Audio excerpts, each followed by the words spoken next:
Rehefa niazo anantsiranana i Papa Soule candidat Solombavambahoaka tsy nankatoavin'ny fitsarana manokana ny sahana ny fifidianana dia nanambara tamin'ireo mpanohana azy fa ny ben'ny tanàna ny toerana no antony izay fitsipahany fitsarana avy lalampanorenana izay ny voka fifidianana.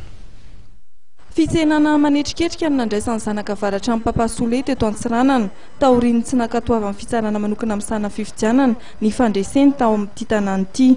Nanaraka azy teny toerana Andriamatoa Voninahitra Jean Eugène filohan'ny vondrona ilay zasy sy minisitra teo aloha Levely Boniface ary koa ny Imam Shaban.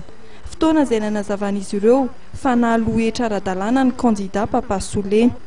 Nandritra lahateny nataony kosa dia nanamafy Papa Soule fa ny taratasy izay narehefa amin'ny ben'ny tanàna Antsiranana tany amin'ny fitsarana manokana amin'ny sahana fifidianana no nahatonga ny fanapa-kevitra nahatonga azy notsipahiny.